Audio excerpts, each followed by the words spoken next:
Dear students अस्सलाम वालेकुम। आज हम स्टार्ट करेंगे फिजिकल क्वांटिटीज। रिसेंटली जो हमारा लेक्चर था उसमें हमने टाइप्स ऑफ मोशन के बारे में बात की थी और हमने ये बात की थी कि ये शॉर्ट क्वेश्चन में आ सकता है, बोर्ड के लिहाज से भी इम्पोर्टेंट है। अब हम चलते हैं फिजिकल क्वांटिटीज की तरफ। सबसे पहले हमने उसकी डेफिनेशन लिखी है फिजिकल क्वांटिटीज की। The quantities which can be measured accurately, ऐसी क्वांटिटीज जिनको आप आसानी से मेजर कर सकते हैं। या इसकी डेफिनेशन जो हमने लिखी है, all measurable quantities are called physical quantities. ऐसी क्वांटिटी जिनको हम मुकम्मल तौर पे मेजर कर सकें, कंप्लीटली तौर पे, उनको हम क्या कहते हैं, फिजिकल क्वांटिटीज। फॉर एग्जांपल हम बात करते हैं, आप किसी भी चीज की हाइट मेजर कर सकते हैं। फॉर एग्जांपल मैं अपनी हाइट की बात करूं तो हम मुकम्मल तौर पे इसको मेजर कर सकते हैं। तो हाइट एक मेजरेबल क्वांटिटी है, तो जाहिर बात है ये क्या कहलाएगी, फिजिकल क्वांटिटी। मैस, मैं अपने मैस की बात करूं कि वो कितना है, तो मैस आप मेजर कर सकते हैं, तो मैस भी आपके पास क्या होगी, एक फिजिकल क्वांटिटी होगी। तो यहां देखें, physical quantities, all measurable quantities. इसमें जो चीज आपने बोल्ड करनी है पेपर के लिहाज से, एनुअल एग्जाम के लिहाज से, जो आपने मार्कर से लिखनी होती है, वो है all measurable quantities. All measurable quantities are called physical quantities. इनके एग्जांपल्स हैं मैस, लेंथ और टाइम।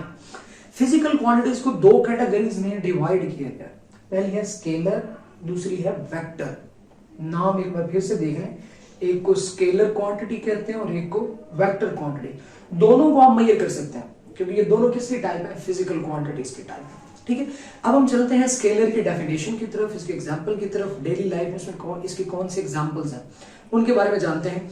स्केलर्स की तरफ आ जाते हैं। स्केलर्स कौन सी क्वांटिटीज होती है? Scalar quantities are described completely by its magnitude only. यहां पर एक वर्ड है मैग्नीट्यूड। ऐसी क्वांटिटीज जिनकी मुकम्मल डिस्क्रिप्शन के लिए हमें सिर्फ मैग्नीट्यूड की जरूरत होती है। अब सवाल तो ये पैदा होता है कि मैग्नीट्यूड क्या होता है? मैग्नीट्यूड क्या होता है बेटा? Magnitude of a quantity means numerical value with appropriate unit. यानी आपके पास मैग्नीट्यूड से क्या मुराद है? मैग्नीट्यूड से मुराद ऐसी क्वांटिटीज जिनकी एक न्यूमेरिकल वैल्यू भी हो। न्यूमेरिकल वैल्यू 1 2 3 4 5 ये न्यूमेरिकल वैल्यू होती है विद अप्रोप्रिएट यूनिट, और जिनका प्रॉपर यानी 100% यूनिट भी हो जिसको हम डील कर सकते हैं। अब यहां पर देखिएगा, मैग्नीट्यूड के कुछ एग्जांपल्स हैं। 2.5 किलोग्राम। अब इसमें 2.5 एक न्यूमेरिकल वैल्यू है, ठीक है, और किलोग्राम एक यूनिट है जिसमें आप मास को मेजर करते हैं। जो दुकान में जाते हैं फॉर एग्जांपल, और आप उसको कहते हैं कि 2 किलोग्राम चीनी दे दें, तो उसमें जो 2 है वो आपके पास न्यूमेरिकल वैल्यू है, और किलोग्राम उसमें क्या है, आपके पास एक यूनिट है जिसमें उस क्वांटिटी को मेजर किया जाता है। आप इसी तरह दुकान पे जाते हैं, आप उसको कहते हैं कि मुझे 5 फीट जो लंबा एक पाइप दे दे प्लास्टिक वाला, तो सिर्फ 5 जो है वो न्यूमेरिकल वैल्यू, और फीट एक यूनिट है जिसमें उस पाइप की मेजरमेंट की जाती है। तो ये होता है मैग्नीट्यूड। मैग्नीट्यूड क्या होता है कि जिसमें आपके पास एक न्यूमेरिकल वैल्यू के साथ साथ एक यूनिट भी हो। तो ऐसी क्वांटिटीज स्केलर्स कहलाती हैं जिनकी मुकम्मल डिस्क्रिप्शन के लिए हमें सिर्फ मैग्नीट्यूड चाहिए। फॉर एग्जांपल आप दुकान पे जाते हो, कहते हैं कि 2 किलोग्राम घी दे दें, तो 2 किलोग्राम, 2 न्यूमेरिकल वैल्यू और किलोग्राम उसका क्या यूनिट है, ये एक मैग्नीट्यूड है। तो ये क्वांटिटी स्केलर कहलाएगी। स्केलर की कुछ एग्जांपल्स हैं जो यहां पे मैं लिखता हूं। मैस, मैस एक स्केलर क्वांटिटी है, मतलब मैस को मेजर करने के लिए सिर्फ किस चीज की जरूरत है, मैग्नीट्यूड। 10 किलोग्राम मैस है, 15 किलोग्राम मैस है, 16 किलोग्राम मैस है। उसके बाद लेंथ 5 सेंटीमीटर, 10 सेंटीमीटर, 12 सेंटीमीटर, ये भी आपके पास क्या है, लेंथ। इसमें सिर्फ मैग्नीट्यूड है, आप देख सकते हैं। उसके बाद time,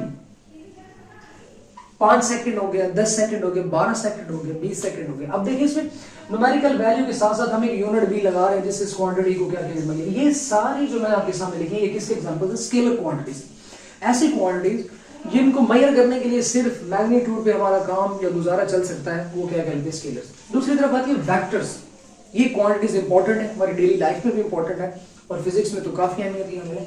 vectors, vector quantities are described completely by magnitude and direction. ऐसी क्वांटिटीज जिनको कंप्लीट मेजर करने के लिए या जिनको डिस्क्राइब करने के लिए हमें 2 चीजें चाहिए, एक तो मैग्नीट्यूड चाहिए और एक क्या चाहिए, डायरेक्शन चाहिए। मैग्नीट्यूड तो हम पहले डिस्कस कर चुके हैं। अब हमें क्या चीज चाहिए, इसकी डायरेक्शन चाहिए। इसके कुछ एग्जांपल्स हैं, मैं आपके सामने एक्सप्लेन करता हूँ। उससे पहले मैं आपको बताता हूँ कि ऐसी कौन सी क्वांटिटीज हैं जिनमें मैग्नीट्यूड के साथ साथ हमें डायरेक्शन चाहिए। देखिएगा जी, फॉर एग्जांपल कोई मुझसे पूछता है कि आप इस वक्त कहाँ जा रहे हो, तो मैं उसको कहता हूँ कि मैं मीनार पाकिस्तान की तरफ जा रहा हूँ, एक गाड़ी के ऊपर बैठा हूँ, इसकी स्पीड 70 किलोमीटर पर आवर है। अब देखिए 70 इसमें एक न्यूमेरिकल वैल्यू आ गई, किलोमीटर पर आवर स्पीड का यूनिट है, जो गाड़ी की रफ्तार है वो एक यूनिट है जिसमें हम उस गाड़ी की रफ्तार को मेजर करते हैं। और मैंने उसको एक डायरेक्शन भी दी, वो डायरेक्शन कौन सी थी, मीनार पाकिस्तान। तो देखिए ये एक ऐसी क्वांटिटी थी जिसमें मैग्नीट्यूड के साथ साथ क्या चीज आ गई, डायरेक्शन आ गई। बहुत सारी ऐसी क्वांटिटीज होती हैं जिनको फिजिक्स में मेजर करने के लिए हमें डायरेक्शन की जरूरत होती है। पोजीशन होती है, आपने बताने कि आप इस वक्त किस पोजीशन पे हैं, तो आप उसे बताएंगे मैं पाकिस्तान में इस वक्त लाहौर के अंदर मीनार पाकिस्तान के करीब खड़ा हूं। तो आपने उसको एक स्पेसिफिक डायरेक्शन दी है, तो डायरेक्शन वाली क्वांटिटीज क्या कहलाती है, आपके पास वेक्टर्स है। ये क्वांटिटीज आगे डिटेल में हमारे पास चलेंगी। स्केलर्स को डील करना, उनको जमा माइनस करना, उनको रिप्रेजेंट करना हम छोटी क्लासेस में सीख चुके हैं। अब हमने सीखना है कि वेक्टर्स की डेफिनेशन के साथ साथ इसके कौन सी एग्जांपल्स हैं और वेक्टर्स को कैसे रिप्रेजेंट किया जाता है और इन एग्जांपल्स को आगे कैसे लेके चलेंगे, कैसे एक्सप्लेन करेंगे। तो सबसे पहले मैं इसकी क्या कर देता हूँ, एग्जांपल्स को एक्सप्लेन कर देता हूँ, इसकी जो एग्जांपल्स है वो बता देता हूँ, फिर उन एग्जांपल्स के डेफिनेशंस भी करेंगे। वेक्टर की जो सबसे पहली एग्जांपल है वो है डिस्प्लेसमेंट। ये आगे आ रहा है, इसको हम डिस्कस करेंगे। इसके बाद इसकी दूसरी एग्जांपल होती है वेलोसिटी। इसके बाद इसकी तीसरी एग्जांपल होती है एक्सेलरेशन। ये कुछ टर्म्स हैं जो हमने आगे पढ़नी है डिटेल में, इनकी डेफिनेशंस वगैरह हम पढ़ेंगे लाजमी। कुछ मैंने आपके सामने एग्जांपल्स लिखे हैं। डिस्प्लेसमेंट ये ऐसी क्वांटिटी है जिसमें सिर्फ आपका काम मैग्नीट्यूड से नहीं चलेगा, आपको साथ में डायरेक्शन भी बतानी पड़ेगी। इसी तरह वेलोसिटी है, इसमें भी ये दोनों चीजें इन्वॉल्व होंगी। उसके बाद एक्सेलरेशन है, इसमें भी दोनों चीजें इन्वॉल्व होंगी। ये सारी चीजें हम पढ़ेंगे। ये थे वेक्टर्स की डेफिनेशन और उसके एग्जांपल्स। अब वेक्टर्स को रिप्रेजेंट कैसे किया जाता है? वेक्टर्स को रिप्रेजेंट करने के दो तरीके हैं। मैं यहां पे लिखता हूं जी, representation of vector. Representation of vector, कि वेक्टर्स को कैसे रिप्रेजेंट करेंगे। वेक्टर्स को दो तरह से रिप्रेजेंट किया जाता है। एक इसका तरीकाकार होता है सिंबॉलिकली, कि वेक्टर्स को हम सिंबल्स के जरिए रिप्रेजेंट करते हैं। देखिए ना, स्केलर्स को रिप्रेजेंट करना तो आसान है, 2.5 किलोग्राम, 7 किलोग्राम, सारी गिनती है जिसको आप लिखते हैं। अब वेक्टर्स को कैसे रिप्रेजेंट करेंगे, इसके दो तरीके हैं। एक सिंबॉलिकली, वेक्टर्स को सिंबल्स के जरिए रिप्रेजेंट किया जाता है, और एक होता है ग्राफिकली। वेक्टर्स को हम कुछ ग्राफिकली, ग्राफ्स की मदद से भी रिप्रेजेंट करते हैं। ये दो चीजें हैं। अब इनको पढ़ते हैं कि सिंबॉलिकली वेक्टर्स को कैसे रिप्रेजेंट किया जाता है, कितने तरीके हैं, और ग्राफिकली वेक्टर्स को कैसे रिप्रेजेंट किया जाता है, इसके कितने तरीके हैं। रिप्रेजेंटेशन ऑफ वेक्टर्स की बात कर रहे थे कि वेक्टर्स को रिप्रेजेंट करने के दो तरीके हैं, सिंबॉलिकली और ग्राफिकली। अब हम देखेंगे कि सिंबॉलिकली वेक्टर्स को कैसे रिप्रेजेंट किया जाता है और ग्राफिकली वेक्टर्स को कैसे रिप्रेजेंट किया जाता है। चलते हैं इस तरफ। सिंबॉलिकली वेक्टर्स को रिप्रेजेंट करने के तीन तरीके हैं। सबसे पहले देखिएगा, symbolically vectors are represented by bold letters. Bold letter से क्या मुराद होता है कि आपने वेक्टर्स के जो लेटर्स हैं, अब जैसे कि एफ से मुराद फोर्स। फोर्स एक वेक्टर क्वांटिटी है और उसको फिजिक्स में एफ लिखा जाता है, इसको आपने बोल्ड कर देना है। एक्सेलरेशन को ए लिखा जाता है, तो आपने ए को क्या कर देना, बोल्ड कर देना। डिस्प्लेसमेंट को डी लिखा जाता है, तो आपने डी को भी क्या कर देना, बोल्ड कर देना।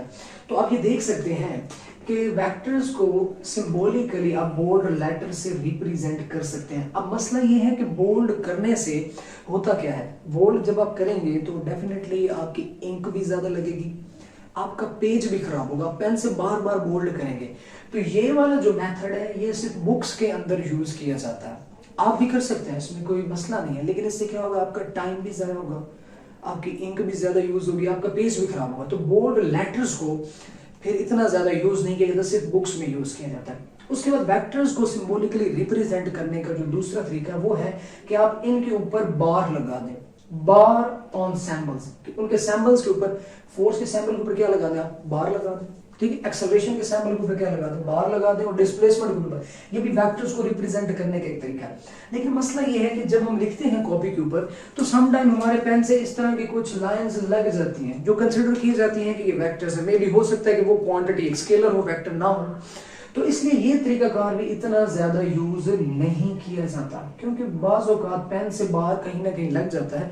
तो इसलिए ये तरीकाकार भी क्या किया जाता है, कम ही इस्तेमाल किया जाता है। जो सबसे बेहतरीन तरीकाकार है जो हम कॉपीज में या पेपर्स में यूज करते हैं या जो बुक्स में भी ज्यादातर यूज किया जाता है, वो होता है कि आप क्या करें, सैंपल्स के ऊपर एरो लगा दें, arrow over their samples. Force का सैंपल है, उसके ऊपर आप क्या लगा दें, एरो। एरो तो अब हाथ से ऐसे नहीं लग सकता, जिस तरह हमने बार वाले में बात की थी। एक्सेलरेशन के ऊपर एरो लगा दें, डिस्प्लेसमेंट के ऊपर क्या लगा दें, आप एरो लगा दें। तो ये ग्राफिकली सिंबॉलिकली वेक्टर्स को रिप्रेजेंट करने के 3 तरीके हैं। इसमें सबसे बेहतरीन जो तरीकाकार है वो ये वाला है कि आप एरो से उसको रिप्रेजेंट करें, ठीक है। बाकी भी आप यूज कर सकते हैं, आप बुक में देखिएगा ये वाला तरीकाकार यूज किया गया, ठीक है। उसके बाद चलते हैं वेक्टर्स को ग्राफिकली कैसे रिप्रेजेंट किया जाता है। ग्राफिकली वेक्टर्स को रिप्रेजेंट किया जाता है एक लाइन सेगमेंट से। सबसे पहले मैंने इसकी डेफिनेशन लिखी है, ये शॉर्ट क्वेश्चन आता है, how we can represent graphically a vector, कि एक वेक्टर को ग्राफिकली हम कैसे रिप्रेजेंट करते हैं। Graphically a vector can be represented by a line segment. क्या है इसके आपके पास कि आप अपने वेक्टर्स को एक लाइन सेगमेंट से शो करें विद एरो हेड, जिसके एक साइड पे क्या हो, एरो। जैसे यहां देखिएगा ये एक लाइन है, इसके एक साइड पे मैं क्या लगा देता हूं, एरो। तो ये वेक्टर्स को ग्राफिकली रिप्रेजेंट करने का तरीका है। अब आगे मैंने जो चीज लिखी है वो देखिए, the length of the line, यहां से लेकर यहां तक जो लेंथ होगी आपके इस लाइन सेगमेंट की, वो आपको क्या देगा, मैग्नीट्यूड देगा।